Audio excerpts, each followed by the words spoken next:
Bonjour à tous, bienvenue sur Radio Main Opposée, l'émission 100% gardien. Nous relançons dans un format podcast le concept lancé par Marwan Chebi que vous connaissiez il y a 2 saisons. Au programme, un débat, un peu d'actu et un jeu en fin d'émission. Sans plus tarder, les 4 gardiens sélectionnés pour ce premier épisode de Radio Emo. Avec le numéro 1, un fan inconditionnel des Gunners, Renaud Eudier. Ouais, salut à tous. Avec le numéro 16, un fan courageux de l'OL, Robin Popel. Salut à tous. Avec le numéro 23, un supporter du FC Nantes, Thomas Bernard. Salut tout le monde. Et enfin, avec le numéro 30, notre expatrié madrilène, Maël Russo. Salut tout le monde. Alors, les crampons sont vissés, les gants ajustés. On peut donc lancer la première mi-temps. Oh oui, Greg, il la sort! Oh oui, moi opposé Richard. Regarde ça. Tout simplement fabuleux. Exceptionnel. Il est de retour. Oh, quelle parade. Sur ce coup franc. L'ange s'est envolé. Notre première mi-temps sera consacrée à un débat sur le top 3 du trophée Lev Yashin. C'est d'ailleurs Thomas qui va nous motiver en nous présentant le trophée lors de la causerie. Après le Ballon d'Or féminin et le trophée Copain 2018, un nouveau trophée voit le jour pour la cérémonie du Ballon d'Or avec la création du trophée Yashin, récompensant ainsi le meilleur gardien de l'année. Ce trophée a été créé par France Football afin de rendre hommage à Lev Yashin, gardien emblématique du Dynamo Moscou et seul portier de l'histoire à avoir remporté le Ballon d'Or en 1963. Le 21 octobre dernier, la rédaction de France Football a dévoilé les 10 nommés pour ce trophée.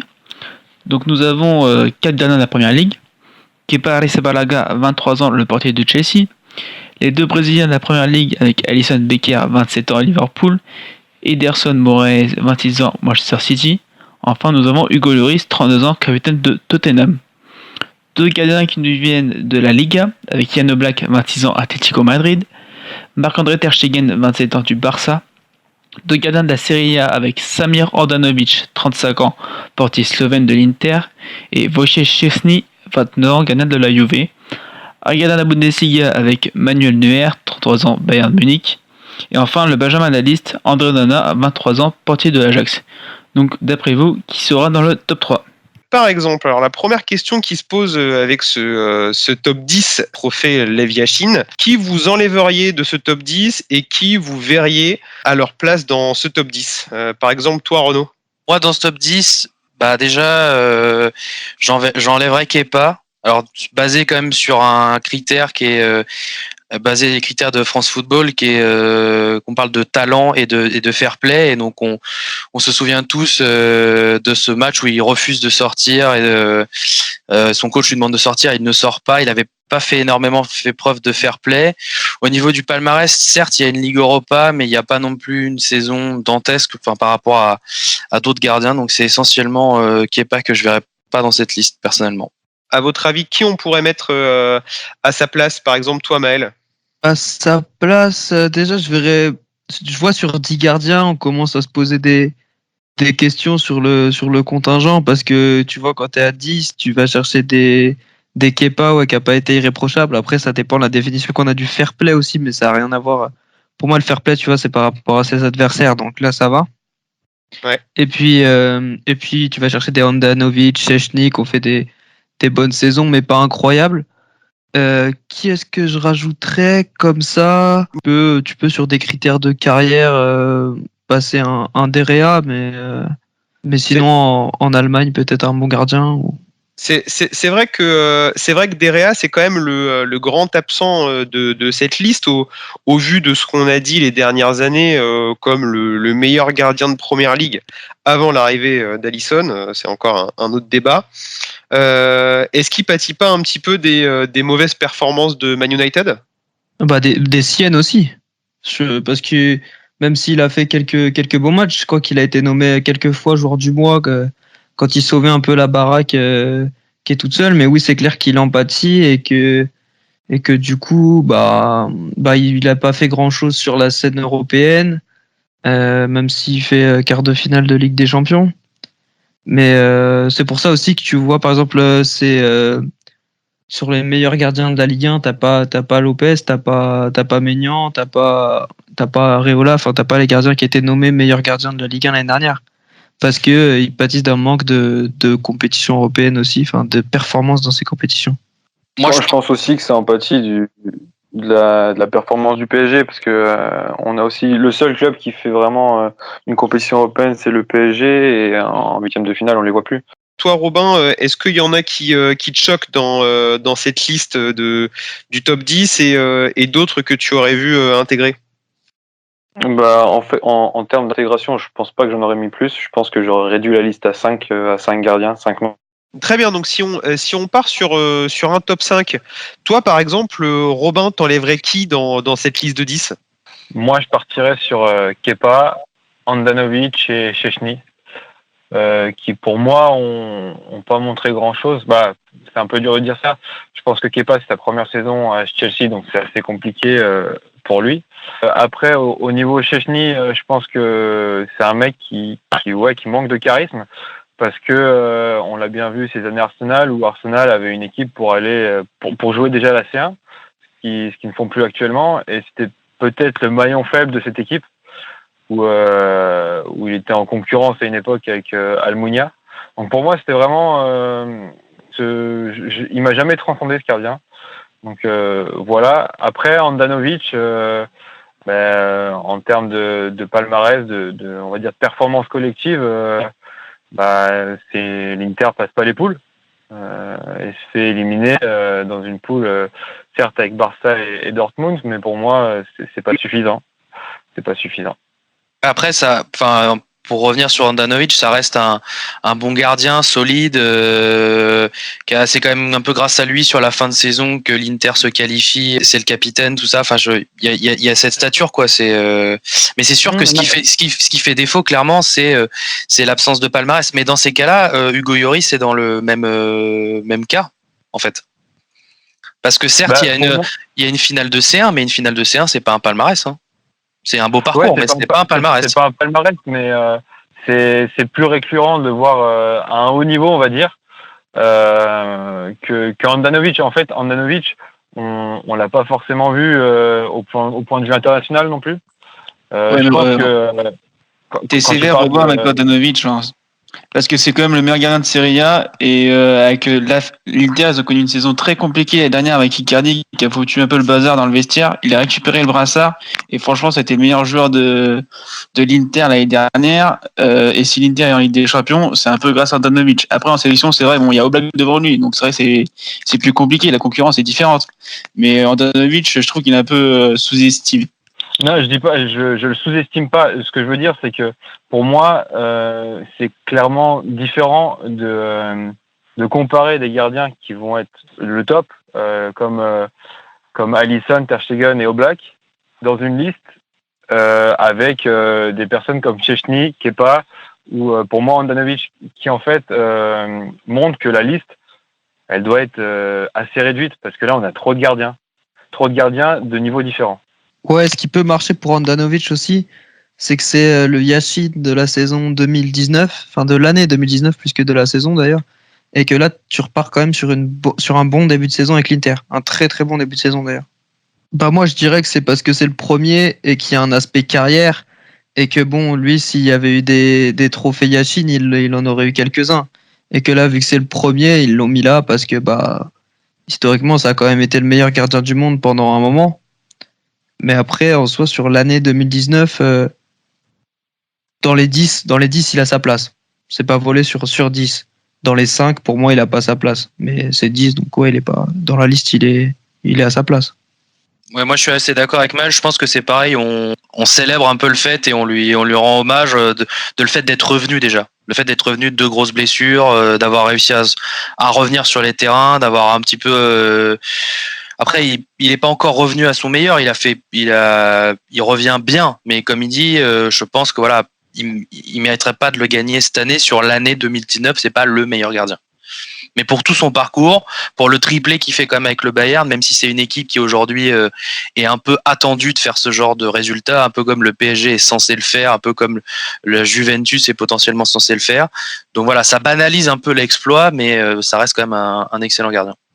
Ouais, je suis d'accord aussi là-dessus, parce que Neuer est quand même un des gardiens qui a un peu révolutionné le poste depuis une dizaine d'années. Donc je pense que c'est vraiment une marque, c'est même plus un trophée qui mériterait pas, mais c'est une récompense pour lui de le mettre parmi les meilleurs gardiens du monde à l'heure actuelle, même s'il n'a pas forcément les performances qu'on pouvait lui prêter il y a quelques saisons. Ouais. En fait, moi j'ai juste l'impression globalement sur les gardiens en général qu'en fait il y a certains gardiens qui ont été vraiment choisis sur un critère plus que sur les autres. Voire carrément il y a certains gardiens qui remplissent pas les 3 critères en fait que France Football a émis. Véritablement, parce qu'il y en a certains sur le talent collectif, c'est-à-dire en termes de palmarès, il y en a qui sont dans cette liste qui n'en ont pas. Mais Sur cette année 2019. Par exemple, Yann Oblak. Yann Oblak et Hugo Lloris. Hein. Lloris aussi, ouais. Oui, c'est Voilà. vrai. Donc qui n'ont pas de palmarès. C'est vraiment clairement c'est le critère carrière et talent, certes, qui prime, mais il manque quand même cette idée de palmarès qui quand même est très souvent mis en avant dans le Ballon d'Or de base. Après, est-ce qu'on applique les mêmes critères pour les gardiens? Ça, après, c'est un autre débat, mais Après, la question, c'est est-ce que tu as 10 gardiens qui remplissent ces 3 critères? Non, il n'y en a pas. Parce que clairement, non. sinon, palmarès, faut que tu prennes le champion de Belgique, le champion du Luxembourg, et puis voilà. Ouais, bah, enfin, après, on peut avoir aussi ce débat sur André Onana, c'est-à-dire qu'il y a un très bon parcours de l'Ajax, mais c'est que surtout, c'est toute l'équipe qui est très forte. C'est pas que Onana lui-même qui a porté son équipe. Et après, on considère qu'il y a un triplé aux Pays-Bas et que, voilà. Mais bon, après, est-ce que ensuite, c'est le niveau de leur Eredivisie, par rapport au reste de l'Europe?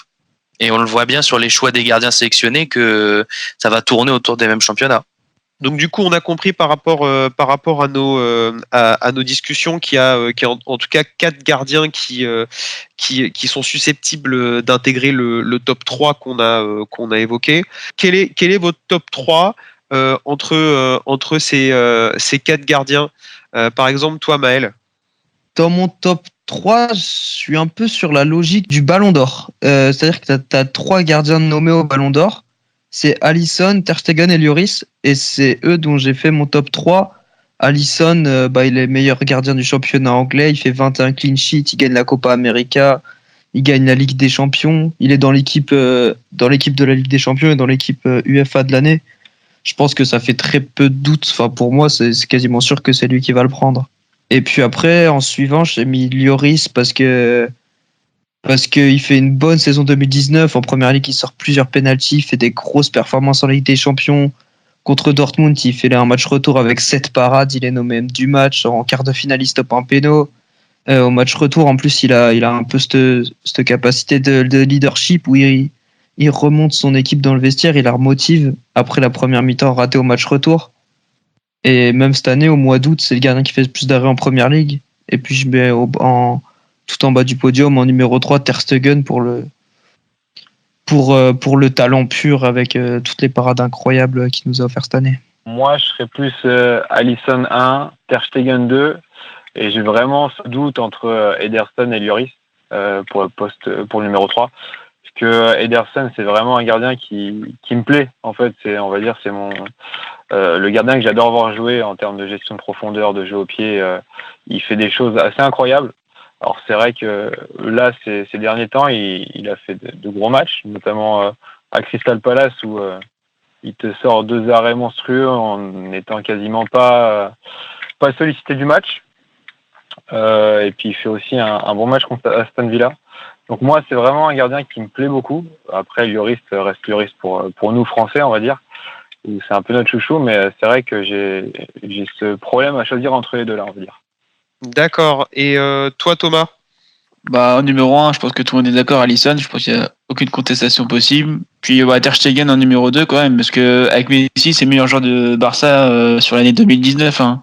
C'est aucune contestation possible. Les arrêts qu'il fait, c'est magnifique, exceptionnel et des belles mains opposées. Et troisième, je mettrais Onana. Mais Onana, c'est parce que c'est plus un coup de cœur. C'est un gardien assez spectaculaire quand même. Et je trouve que il y a dans un domaine dans lequel il innove un peu et il remet ça au goût du jour. C'est sorti loin de ses cages dans le jeu aérien. Je trouve que c'est fait de moins en moins et un peu comme Bernard Lama, il va très loin de ses buts, il va aller chercher le haut. Mais c'est plus un coup de cœur Onana que vraiment être le meilleur troisième. Moi, c'est vraiment un coup de cœur Onana. Disons que tu récompenses le parcours de l'Ajax en Ligue des Champions. Et toi, Renaud? Alors effectivement, moi, Alisson premier, il y a aucun doute possible que ce soit la saison de Liverpool. C'est tout est il est vraiment très fort, c'est le meilleur. Moi, en deuxième, je mets vraiment Ederson parce qu'Ederson, mine de rien, la saison de Première Ligue qui se joue à couteau tiré avec Liverpool jusqu'au bout avec la pression, aller faire des matchs où on est attendu dans chaque stade à l'extérieur et les prestations qu'il fait. Et après, c'est juste parce que c'est le futur. Enfin, le jeu qu'il a au pied, la tranquillité qu'il a au pied, moi, me désarçonne. Enfin, il est détendu. Il est détendu comme un milieu de terrain en plein milieu avec 3 joueurs sur lui. Il est serein. Et il a la puissance aussi parce qu'il a quand même le world record du dégagement le plus long. Oui, voilà. Mais surtout, ce qui est fou, c'est qu'il a quand même fait des passes décisives. Des passes décisives, c'est énorme. Enfin, c'est dingue, quoi. Je veux dire, quand on connaît déjà les équipes de Guardiola et la mainmise qu'elle peut avoir sur le match, s'il y a un gardien qui se met en plus à faire du jeu à l'ancienne et à sauter toute une équipe pour aller servir son attaquant, c'est fou, quoi. Donc, ouais, Ederson. Et en troisième, Ter Stegen, parce que c'est pareil, il est vraiment excellent avec le Barça. Comme il a dit, c'est le meilleur joueur de cette équipe. Après Messi, il sort des parades incroyables. Et quand il y a des moments de moins bien au Barça, c'est vraiment lui qui tient la baraque, quoi. Donc, et comme tu disais, Renaud, il a été formé au Benfica à jouer milieu de terrain aussi. Hein. Il pouvait jouer gardien comme milieu de terrain. Oui. C'était vraiment dans l'aspect de son évolution en fait. Sa formation a été faite telle quelle, quoi. Oui, bah c'est ça, ouais, Ederson, et ça se ressent et vraiment c'est quelque chose qu'il faut vraiment regarder sur le terrain parce que on a parlé tout à l'heure de Manuel Neuer, de dire que ça fait qu'il a un peu révolutionné le poste et un petit peu effectivement de ce fait de participer au jeu, de jouer loin de ses cages, de jouer au pied, qu'il est encore capable de faire. Je trouve que Ederson, il a poussé ça encore plus loin. Enfin, je veux dire, moi j'ai vu des séquences de 1-2 dans sa surface avec ses défenseurs que je trouve ahurissantes. Enfin, il y a vraiment peu de gardiens qui sont vraiment capables de faire ça aussi bien que lui il le fait. Il se déplace, on va dire, dans sa surface pour redemander le ballon. Ouais, voilà, c'est ça. Et on voit surtout qu'il transmet beaucoup de confiance et de sérénité à ses coéquipiers parce qu'ils ont absolument pas peur de lui faire des passes vraiment difficiles vers le but pour jouer avec lui, quoi. Et ça c'est beau. Enfin, c'est vraiment beau à voir. C'est aussi beau de vous l'entendre dire sur Ederson. Donc on s'est assez dépensé et donc on va pouvoir passer à la buvette. Je ne dirais pas que l'équipe en face était meilleure que nous. L'équipe en face a bien défendu avec 11 à 35 mètres du but et ils ont fait ça tout le tournoi. Le principe est simple, comme à la buvette, chacun va donner l'info gardien qu'il a marqué récemment.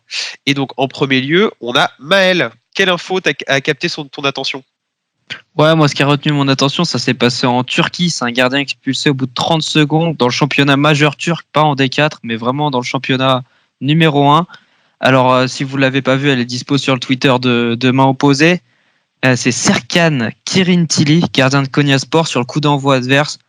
Un long ballon, il sort de sa surface, il prend le ballon à la main, comme s'il était encore dans sa surface. Et dans le petit arc de cercle devant qui est tracé. Donc il est expulsé après 13 secondes de jeu. C'est le joueur le plus rapidement expulsé du championnat turc. Et il fait de la peine à voir quand il sort parce qu'il enlève ses gants, il se dirige vers les vestiaires avant même de recevoir son carton rouge. Il le sait. Puis il sort la tête dans ses gants, dans son t-shirt. Il n'ose pas regarder le public. Donc il était très déçu de lui et de son geste. Mais sur le coup, ça m'a fait un peu marrer parce que c'est un truc que... quand tu vois la surface avec le petit arc au début, tu te dis pourquoi je vais pas la prendre dans l'arc et il l'a fait. Ok, bon très bien. Donc Maël, c'est l'info qui a capté ton attention. Thomas. Alors moi, ce qui m'a capté, c'est vous avez vu vendredi Leicester qui s'est imposé assez largement 9-0 à Southampton. C'est un beau symbole d'ailleurs parce que ça fait 1 an jour pour jour quasiment que le propriétaire de Leicester est décédé, donc je trouve que c'est un bel hommage. Mais ce qui permet de parler des gardiens, c'était que la seule équipe à avoir remporté un match de Premier League 9-0, c'était Manchester United en 1995 face à Ipswich. Et le point commun entre ces deux rencontres, c'était qu'il y avait un Schmeichel dans les buts de l'équipe victorieuse. Donc il y avait Peter avec Manchester United et Casper ce week-end avec Leicester. Donc après avoir partagé un titre de Premier League, père et fils partagent un autre record. Donc je trouve ça plutôt cool. D'accord, bah ouais. Donc si vous voulez gagner 9-0, faut avoir un Schmeichel dans les buts. Ensuite, Renaud. Moi, ce qui m'a frappé ce week-end, et ça me fait mal de le dire en tant que supporter des Gunners, mais c'est la performance du gardien de Tottenham, Gazzaniga, qui a fait un super match contre Liverpool. Alors, ils ont perdu 2-1, mais Gazzaniga, il a fait un match de folie. Il a fait 12 arrêts. 12 arrêts. Quand même pas rien. Il a fait super, il a fait un double arrêt, une frappe de Salah en lucarne, puis une frappe angle Firmino. Il a fait un arrêt sur une tête à bout portant de Firmino. C'est ouf. Et en fait, il a quand même maintenu l'équipe à 1 partout jusqu'à la 75e minute. Et malheureusement, il a pris le penalty de Salah. Alors, il a pas trop bougé sur le penalty. C'est un petit peu particulier ce qu'il a fait. Vous pourrez revoir les images, voilà. Et il faut quand même se dire que jusqu'à présent, Gazzaniga, il a joué 4 matchs. Enfin, il a joué 4 matchs la saison dernière. Je m'en souviens, il avait joué le match, pas le match de Ligue des Champions fou entre Manchester et Tottenham, mais le match le week-end d'après entre les deux mêmes équipes. Je m'en souviens, c'était un peu le match des coiffeurs. Ouais, voilà. Voilà. Et c'est vrai que avec Hugo Lloris, il a très très peu de matchs à jouer depuis qu'il est sa doublure. Comme il y a beaucoup de doublures qui sont dans ce cas-là, mais direct du coup dans les rares fois où il a remplacé, il n'a pas toujours été très serein, il n'a pas donné beaucoup de garanties. Et là sur ce match, surtout sur un gros match face à Liverpool, il avait vraiment fait un match excellent. Et pour ceux qui l'avaient sur MPG, il a eu 8, donc du coup il a stoppé un but. Et ça, c'est pas, on lui aurait pas donné, on n'aurait pas pensé ça de lui. Et je l'avais. Bravo à toi. Bah ouais, on est des experts ou on l'est pas. Alors, très bien. Ensuite, Robin, toi, c'est quoi l'info qui t'a catché? Moi, je voulais parler de la performance de Tim Krul. Alors, Tim Krul, c'est un gardien qui était un peu perdu après son départ à Newcastle. Il était plus titulaire la dernière saison où il jouait. Il était parti en prêt à l'Ajax où il avait fait 2 matchs, en prêt à la Z Alkmaar où il avait pris, je crois, 6 par l'Olympique Lyonnais en Ligue Europa. Et il a retrouvé un point de chute à Norwich depuis 2 ans. Là, sur sa première année, il monte en Première Ligue. Et hier, il nous a fait un match extraordinaire. Alors certes, il en prend 3 contre Manchester United. Mais il a eu la capacité déjà de sortir un gros arrêt devant Martial à la 29e minute, juste avant de prendre le but de McTominay. Et il arrête 2 pénaltys dans le même match. Donc c'est une performance qui est assez extraordinaire parce que c'est très rare. Il n'y en a que 8 qui ont réussi en Première Ligue à le faire. Et le dernier a été fait par un autre Hollandais. Qui est Stekelenburg. Donc pour ça, je trouve que c'est une grosse performance. Il arrête les deux pénaltys, un de Martial et un de Rashford. Et ce qui marque vraiment, c'est cette capacité à prendre le dessus sur l'attaquant. On peut remarquer sur les pénaltys, avant que le ballon soit posé, il met énormément de temps à rejoindre sa ligne de but. Il veut vraiment prendre le dessus psychologiquement sur ses adversaires, sur les attaquants adverses. Et c'est un truc qui nous rappelle aussi la Coupe du Monde 2014. Il a remplacé Silesen en quart de finale contre le Costa Rica. Et il fait une énorme séance de tir au but. Et c'était une chose qui n'avait pas été forcément reconduite contre l'Argentine en demi-finale. Et Silesen n'avait pas arrêté un seul tir au but. Donc moi, je voulais vraiment repartir sur cette prestation de Tim Krul et notamment les 2 pénaltys. Une performance assez rare. Très bien, Robin. Moi, c'est plus un hommage au gardien de Dijon, Alfred Gomis. L'entraîneur de Dijon, la semaine dernière, avait qualifié de point Gomis quand ils avaient arraché le nul face à l'OL grâce à la prestation de son gardien Alfred Gomis. Donc, Alfred Gomis, il est arrivé cet été en provenance de la SPAL, un club de Serie A. Il est arrivé dans un contexte où Dijon n'avait pas gagné un match, pas pris un point. Il a réussi à obtenir 2 clean sheets en septembre, donc avec Dijon qui joue le maintien, c'est quand même exceptionnel. Il a été bon contre l'OL et encore ce week-end Disons qu'il a évité le naufrage de Dijon contre Brest. C'est un gardien étonnant en fait, avec des bras interminables, qui est courageux dans ses sorties, et on voit vraiment le rôle d'un gardien dans le redressement d'un club, où on change souvent finalement d'entraîneur quand ça va pas. Il faut pas hésiter également à changer de gardien quand ça va pas, parce que d'être passé de Runarsson à Alfred Gomis, ça a quand même eu des effets non négligeables sur les performances du DFCO, et je souhaitais en rendre hommage. Je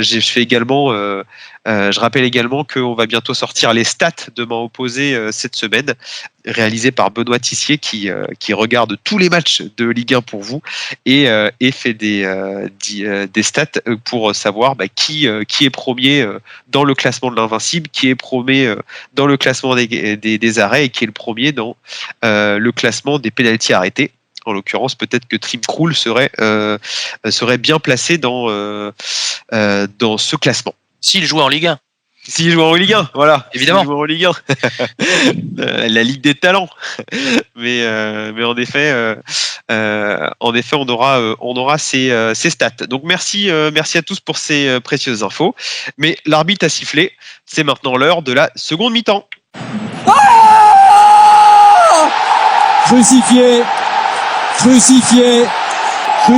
sur ce renvoi. Dans cette deuxième mi-temps de Radio Main Opposée, nous allons jouer pour déterminer qui sera notre gardien titulaire pour le prochain match. Et pour cela, nos 4 prétendants vont jouer à deviner des gardiens de but par rapport à leur portrait. Le thème d'aujourd'hui est les gardiens qui ont intégré le top 10 du Ballon d'Or. Ça vous va ? Ouais, vas-y. Alors, première description. Je suis le gardien de 2 des équipes les plus iconiques du football. L'une pour son côté bling-bling, l'autre pour avoir écrasé le football durant 4 ans. Thomas. Ouais. Casillas. Casillas, bravo, Iker Casillas. Je suis considéré comme un saint dans mon club, qui me lâche pourtant comme un moins que rien après une Ligue des Champions remportée. J'ai dû arrêter ma carrière très récemment pour un problème de santé. Je suis Iker Casillas. 1 point pour Thomas. Deuxième description. J'ai joué pour une équipe qui n'aime pas trop la belle incertitude du sport. J'ai disputé 5 Coupes du Monde sur 3 décennies différentes. Je termine 14e du Ballon d'Or 75, 11e du Ballon d'Or 80, puis 8e du Ballon d'Or 82 en présence de 6 de mes compatriotes. J'ai un prénom et une carrière à jouer dans Jurassic Park. J'ai joué jusqu'à l'âge de 42 ans. Je suis... Vas-y Thomas. Zubizarreta, non? Non. Non. D'autres. Et non, c'est pas l'ancien directeur sportif. Il est toujours directeur sportif de l'OM, Zubizarreta. Débile apparemment, ouais. Ouais, toujours, ouais. Toujours. Force, on oublie. Donc, non, c'est Dino Zoff, l'illustre gardien italien. Qui a joué jusqu'en 82, donc ancien. Donc j'ai joué pour une équipe qui n'aime pas trop la belle incertitude du sport. Il jouait pour la Juve, qui déjà à l'époque avait des problèmes, avec les paris. Je pensais pas que t'étais ironique quand tu disais incertitude du sport. Moi, j'ai pensé Barcelone direct. Ah non, c'est plutôt Juventus, et donc il a remporté, il a joué 5 Coupes du Monde, et surtout il a été donc vous voyez en 75, en 80, en 82, en présence de mes 6 compatriotes. Évidemment, l'Italie a gagné la Coupe du Monde 82, et bon, j'ai un prénom et un nom à jouer dans Jurassic Park, Dino. La troisième description. Je suis un grand gardien d'outre-Rhin qui intègre le top 10 du Ballon d'Or après une année exceptionnelle. Finale de la Ligue des Champions, demi-finale de Coupe du Monde. Maël, Oliver Kahn. Ah, c'est faux. C'est faux, Maël. Robin. C'était pas Oliver Kahn. Ouais. Robin, Jens Lehmann. Jens Lehmann. Bravo, Robin. C'est l'autre. Ouais, bravo. Bravo, Robin. Comment t'as trouvé? Bien joué. Finale Ligue des Champions et allemand. C'est le seul qu'il n'a pas gagné, parce qu'il y a une d'ailleurs qu'il a dû la gagner. Oliver Kahn l'a gagné contre Valence. Et pour moi, c'était Lehmann. En effet. Oui, on se souvient de son année exceptionnelle 2006, le fameux penalty. Alors, je crois bien que c'est un penalty arrêté sur Riquelme. Je sais plus, mais moi, ce que je me souviens, c'est le penalty concédé. Non, le carton rouge concédé en finale de Ligue des Champions. Oui, c'est ça. Qui fait que Robert Pires sort. La fameuse, ouais. C'est Jens Lehmann qui est au Stade de France, non ? C'est au Stade de France en plus, ouais, tout à fait. C'est au Stade de France et on se souvient également de la polémique qui avait éclaté en Allemagne entre Oliver Kahn et Jens Lehmann. Oliver Kahn qui avait dû se contenter du match pour la 3e place chez lui en 2006. Donc bravo Robin. Donc 1 point pour Thomas, 1 point pour Robin. La prochaine description, la 4e description. Je n'ai été qu'une seule fois nommé au Ballon d'Or. Et de quelle manière ? Après avoir fait descendre les Parisiens dans la rue avant un été caniculaire. Et pourtant, ce n'était pas suite à une victoire, mais bien suite à une défaite face à une grande équipe allemande et son beau Kaiser. Je finis 7e du Ballon d'Or 76. Je suis l'illustre gardien yougoslave des Verts. Je suis... Thomas. Ouais. Thomas. Kurkovic. Bravo Thomas. Bravo. Ivan Kurkovic. Bravo Thomas, bravo. Bravo, voilà. Donc, ce que je comprends, c'est que Robin n'a pas voulu se manifester. Non, moi, je réponds pas à ça. Gardien préféré de Robin. Voilà. Ivan Kurkovic, on se souvient évidemment de son grand match. Alors, on se souvient souvent du match à Saint-Étienne, le quart de finale où il se qualifie dans le chaudron. Mais il faut surtout se souvenir que s'ils prennent pas 5-0 à l'aller à Kiev sur le terrain gelé du Dynamo, c'est parce que Kurkovic fait une partie exceptionnelle et je crois que ça fait 2-0 et c'est lui vraiment qui ramène les points et qui permet en fait aux Verts d'avoir l'espoir fou de se qualifier et de gagner 3-0 au match retour en 76 et donc il finit 7e du Ballon d'Or. Et quand on a dit évidemment faire descendre les Parisiens dans la rue, je vous invite à regarder le documentaire sur l'équipe, sur l'épopée des Verts. Donc on comprend bien en fait tout l'engouement qu'il y a eu autour des Verts et il faisait partie de cette belle équipe. Dernière description.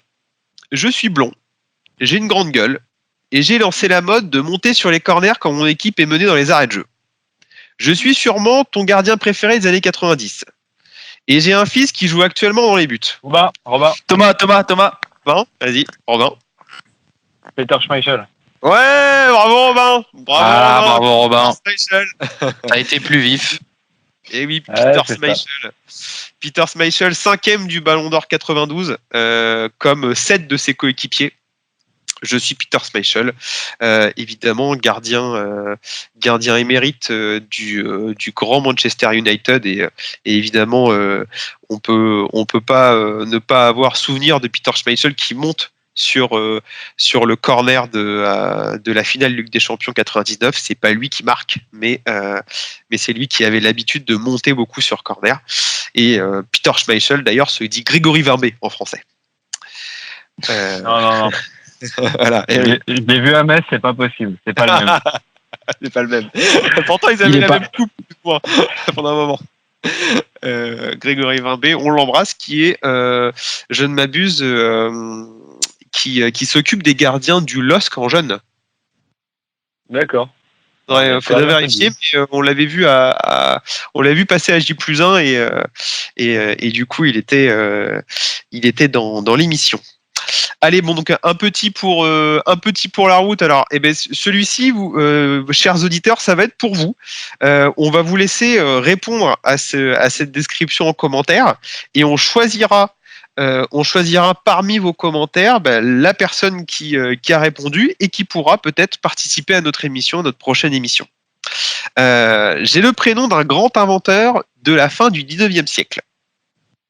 Je fais le show en 94 en retardant l'échéance face au Grand Brésil de Romário en demi-finale de la Coupe du Monde. Je viens du pays de Zlatan et j'ai un nom qui ressemble à un attaquant aux cheveux gris de l'OM. Je suis... Et là, je vous laisserai compléter en commentaire. C'est un gardien fantasque. Un gardien fantasque des années 90. En plus de ces gardiens, donc je vous cite un petit peu les autres gardiens qui ont intégré le top 10 du Ballon d'Or, pour vous les faire dans l'ordre. On a Lev Yashin en 57 et 63. On a Gordon Banks en 66, 70, 72. On a Sepp Maier en 74. On a Dino Zoff, donc du coup en 75 également et en 82. On a Peter Shilton qui lui fait quand même l'exploit d'y être en 78 puis en 90. donc le grand gardien anglais des années 80.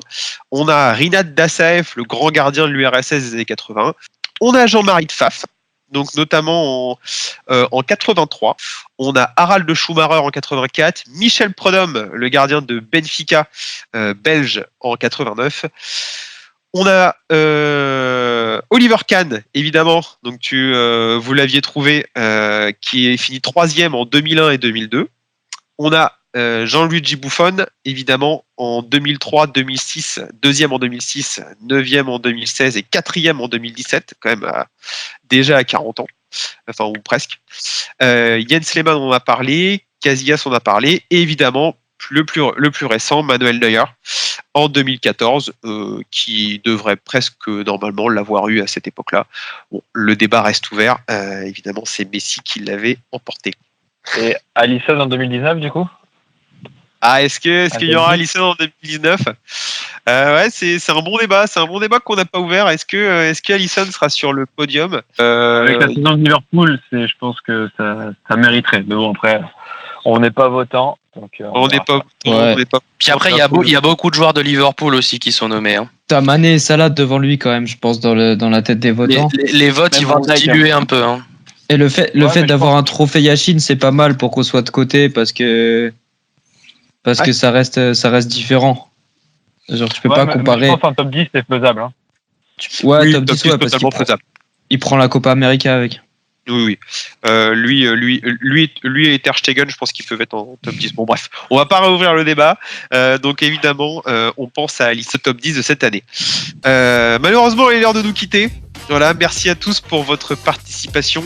Vous pouvez donc retrouver à terme toutes les émissions qui seront sur les plateformes de podcast sur lesquelles vous êtes en train d'écouter l'émission, ou évidemment sur YouTube. N'hésitez pas à nous donner votre avis en commentaire de notre émission.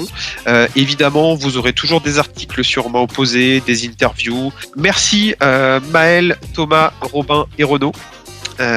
Pour cette émission et nous vous disons à très vite pour un autre Radio Emo. Portez-vous bien. Salut.